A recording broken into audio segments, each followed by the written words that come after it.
Hey guys, man, I can bring us some more Phoenix Wright, Ace Attorney, Trials and Tribulations. I'm not even gonna bother to recap the last episode, to even try to recap the last episode, because, man, I haven't recorded this game in so long. But I got most of it. Well, we're in the trial.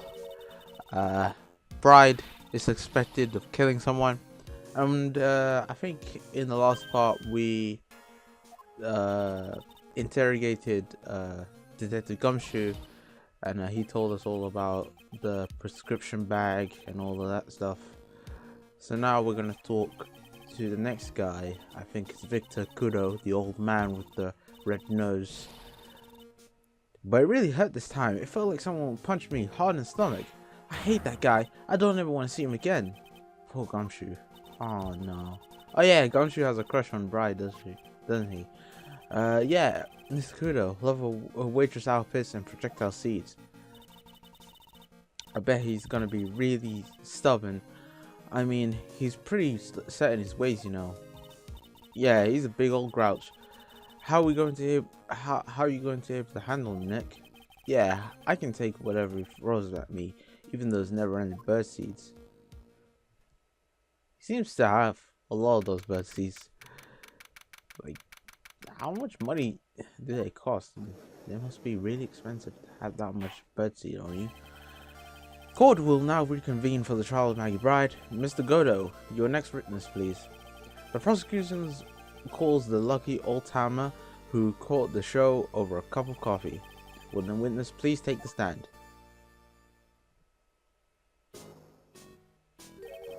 Name and occupation, if you don't mind. The name Victor Kudo, born and bred in the land of rising sun. Honor and duty are what make me. Mind you, I can be emotional at times too. You don't need to hear about that, Mr. Kudo. Just tell the court your occupation. My occupation? Gah. Listen, young'un. How much cool do you think there is for kimono embroidery here? Kimono embroidery? That's what I do. Or, back in Japan, I embroidered family crests on kimonos. My ancestors were embroidering kimonos before this country even existed. Wow, a real craftsman. This is their dying breed. Hey, maybe you could embroider my shoulder sometime. Anyway, like I said, there's not much demand for that kind of thing here. So I had to take a job working the cash register at a burger joint. Pretending to smile, sorry. That burger joint would have been better off putting him in the kitchen. Now then, witness, were you in the restaurant at the time of the incident? Oh yes, I was eating some seeds over a cup of cappuccino. No, it's cappuccino, sorry, not javacchino. Oh, maybe it is javacchino, I don't know. Maybe cappuccino is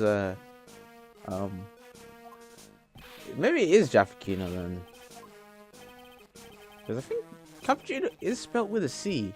I'm sure of that. Sure. I'll tell you every last detail.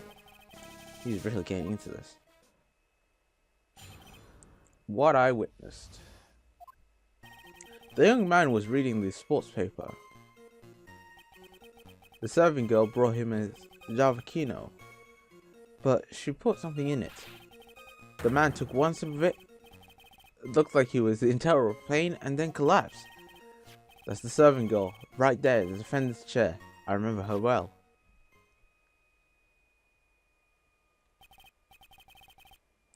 Mr. Kudo, she's not a serving girl. Please refer to her as a waitress. Yeah, you're as bad as the rest of them. All these newfangled words. What's wrong with old-fashioned ones, Newfangled. All talk of radios and glasses. It's wireless and spectacles. I tell you. Excuse me? Listen to me, everyone. Don't forget the old values. Don't let the good old days slip away. Well, I think it's time to begin the cross-examination, Mr. Wright. Yes, Your Honor.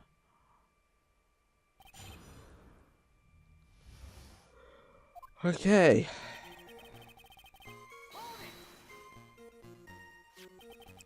So you saw the victim then. You saw Mr. Glenn Elg. I wanted to know if Guts and Braun retained his championship or not. So he was looking at the sports paper the victim was reading, huh? And at the location in question, there are partitions between the tables and the same side of the restaurant, right? So what if they are? If you say you could see the victim, that means you were sitting at the table. Wait, hold on. That means you were sitting at the table on the other side of the restaurant, correct? Okay. I got to that place to drink Chavacchino. I don't go to sit. I don't remember what table I was sitting at. I mean, you go there to eye the waitress.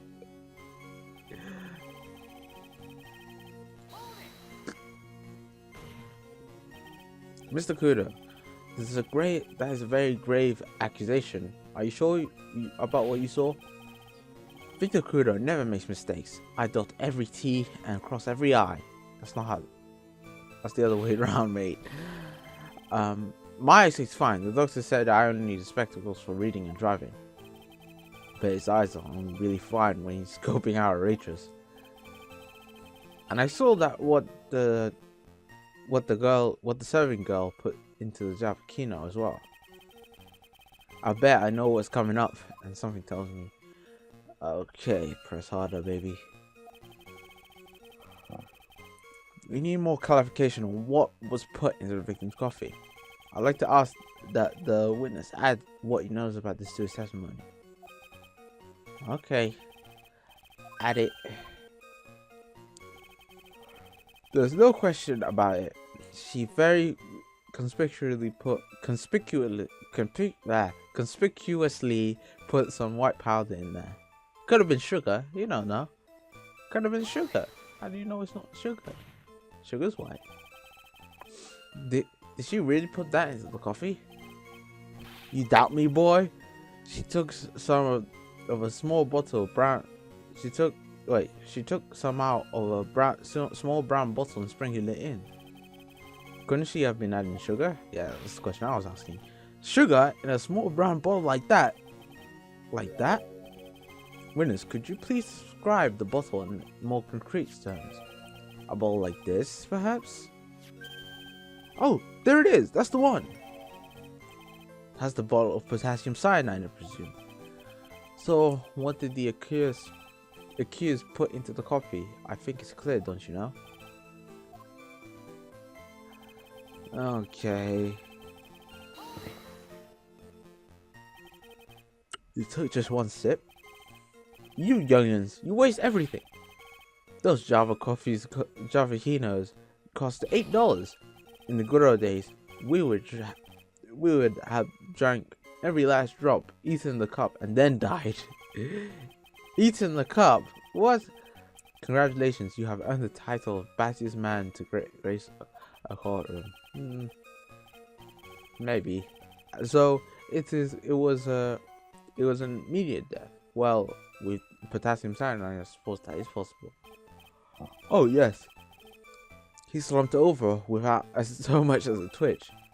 I thought the Chavacchino I just drank turned sour in my stomach. Oh yeah, I know that feeling. And the waitress, I presume she is... Okay. You said I remember her well in reference to the waitress. Did she have any particular features that you can identify her by? Particular features? That's a disgrace. That's what it is. You can see all the way up to her, you know. She's practically naked in that uniform. So the particular feature you recognize about the waitress is her outfit. But anyone could wear such a uniform, even me. Mr. Wright, please spare the court of any further mental anguish from the... Oh god, no. Don't get all excited, Nick. You gotta keep yourself together. I guess I got a bit carried away. There are other things I recognize about her too. He seems pretty sure of himself. Let's press harder. But what happened? What matters is whether that waitress was Maggie Bride or not. Quite right, Mr. Kudo. These are the features that you recognize about the defendant. I would like to ask you to add into the testimony. Okay. There was a ribbon in her hair and her apron straps were loose. She seemed to remember several details about her appearance. But what about the most crucial detail of all, her face? I don't remember that. The witness noticed the straps on the accused's apron. He's unlikely to make a mistake about her face. That's right. I could even tell you the color of the ribbon in her hair. It was red. So you see, there's nothing wrong with the witness's eyesight. There's no doubt he remembers the waitress pretty well. What should I do? I'm gonna ask about the waitress back. Then we'll ask identifying features. And the identifying features she described are all things you would see from her back. So what? Is it possible that you never saw the waitress from the front at all?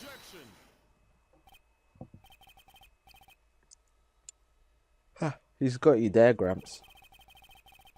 People normally talk about facial features when they're asked to describe someone. But this witness's testimony is nothing but straps and ribbons. This is harassment! I will not.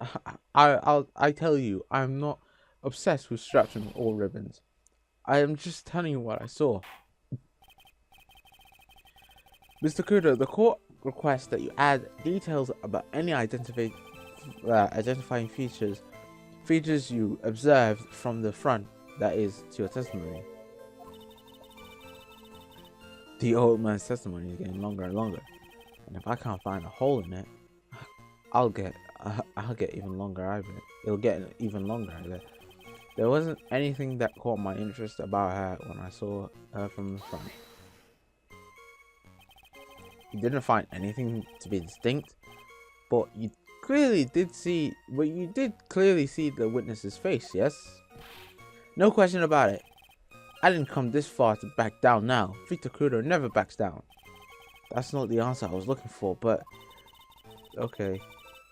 This has turned into a matter of pride for old CD now, I guess.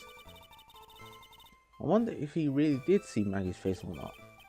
Like I thought, we need some concrete proof on this. Proof that the old guy didn't see the waitress clearly from the front.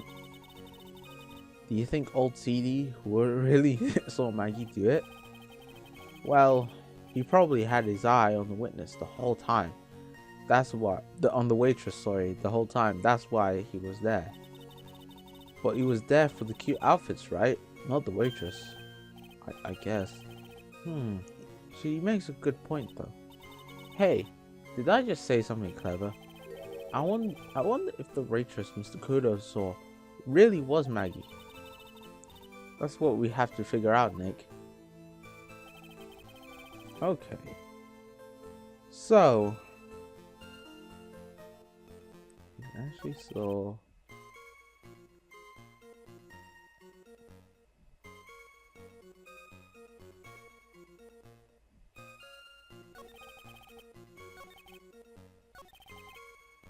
yeah, I remember. Well, interesting. Oh, I got it. How did you not see this?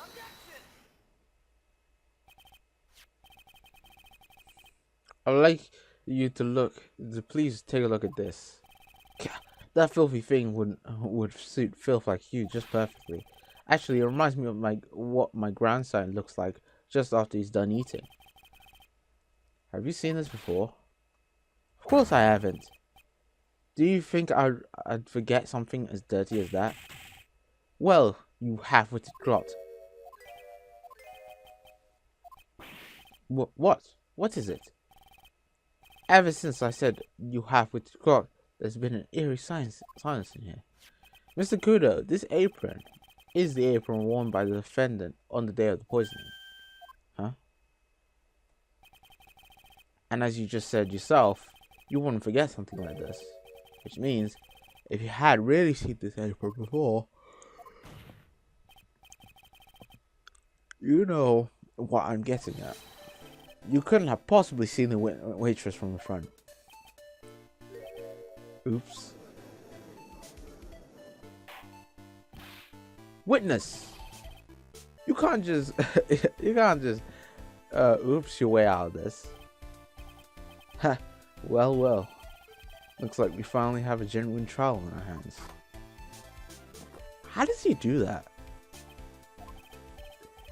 Listen, Wright, here are the facts. On the day of the incident, there was only one waitress in that restaurant. That's being the defendant, Miss Maggie Bride. Exactly. And when that one waitress put the poison into the coffee cup, this old guy was watching. I hope you understand the gravity of the situation, Mr. Kudo.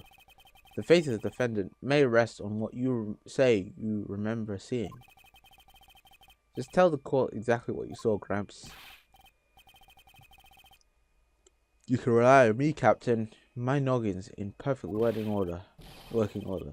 I can't remember a single occasion when I forgot what burger a customer wanted.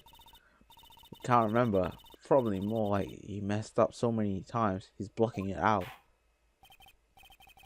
Very well, let's test your memory. Let's test just how good your memory and attention to detail is, Mr. Kudo. Tell us what you remember about the victim.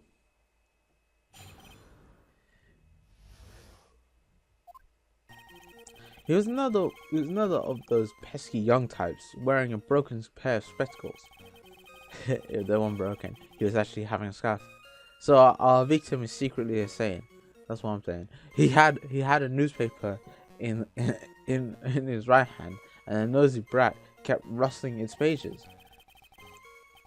The young man was listening to the wireless. I remember that well. Then the serving girl brought over the Javakino.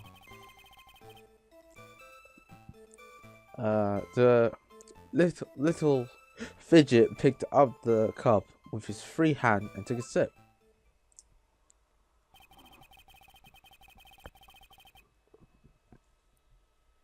The testimony we have just heard was to test how credible the witness' memory is. It seems to me that he remembers the victim in great deal of detail. Oh yes, I hate those you-know-what types who are so vague about everything. How are you going to handle this, Nick? We only need to do one thing. We just need to prove that the old man's memory is short. Just trip him up? You mean? Isn't that kind of cruel? I suppose, but it's what I do best. Bat the victim. Okay, cross-examination time. As always, press everything. Spectacles. Dark glasses to you. One of the lenses was green, but the other was broken. Newfangled rubbish. That's why I remember him so well.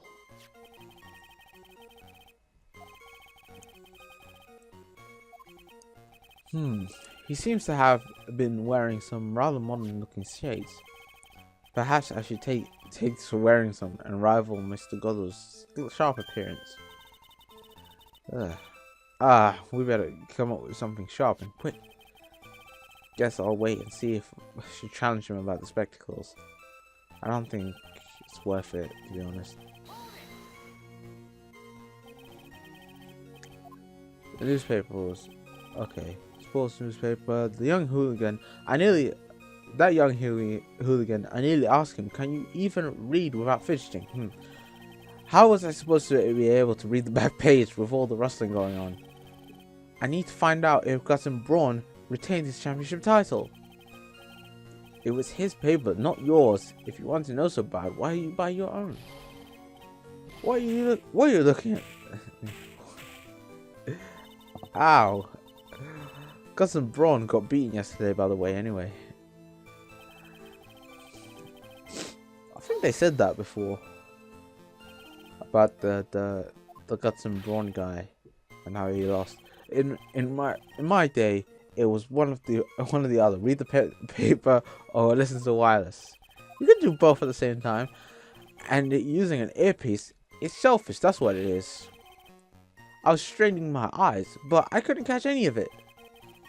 Was he that desperate to listen to the radio? What are you looking at me like that for? Ow! Then the servant girl in question brought over the Javakino. You mean the witness who you saw from behind, right? You're one of those, are you? You never let anything go. Isn't that right? Maybe. What does it matter if I saw him from the front or from behind? I better not push it until I have some hard evidence. Okay. The last statement is free hand. Yes. Which hand was that? Weren't you listening before, Cloth Ears? I said he was rustling the newspaper with his right hand, didn't I? If his free hand wasn't his right hand, then it would be his left hand, obviously. So he was holding the cup in perhaps the great Mr. Try has free hands. I wonder what it would be like to have a third hand. That'd be weird. But kind of cool as well. To having like an extra hand. Like, yeah. In the smallest detail, we just need one mistake and he's ours. Oh, I gotta see something about the coffee cup.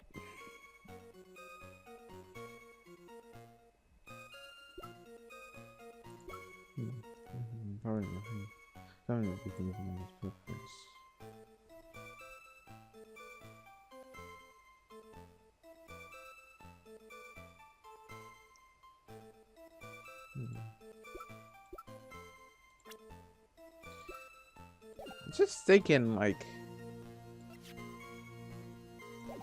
is he really left-handed?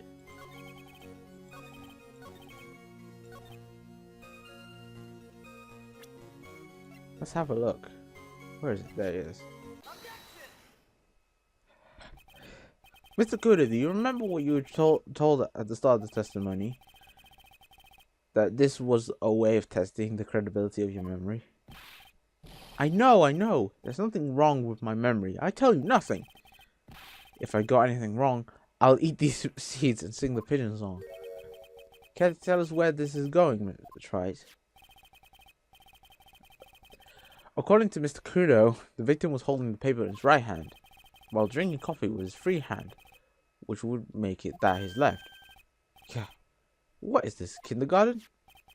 But I'd like the court to take a look at this. That's the cup the victim used, correct?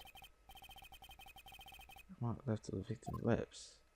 Ah, I get it. If you consider where that stain is, you'll clearly see. The stain is so small, barely see it. He's holding it his right. You said you'd eat those seeds and sing the pigeon song.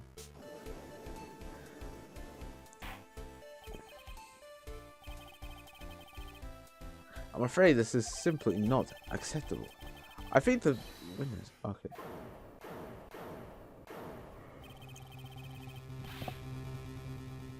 If you think I'm gonna stand here and listen to you tell me I'm mad, you're wrong. I don't care about your dirty coffee cup. I know what I saw. You still insist on your testimony? That young brat was holding the cup in his left hand.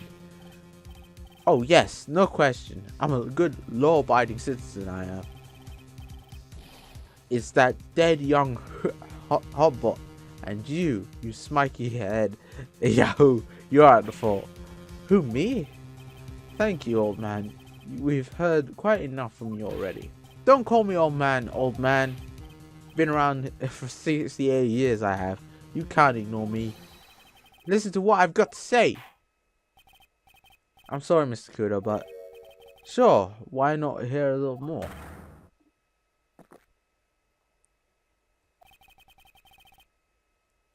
But this is my 16th cup of coffee. So this is your final stand. Thank you, Captain. You can rely on Victor. And we're gonna rely on him in the next part, ladies and gentlemen. So thank you guys for watching. Hope you guys enjoyed. Leave a like if you did enjoy, and please subscribe for more. And I'll see you guys later for some more Phoenix Wright, Ace Attorney, Trials and Tribulations. Peace!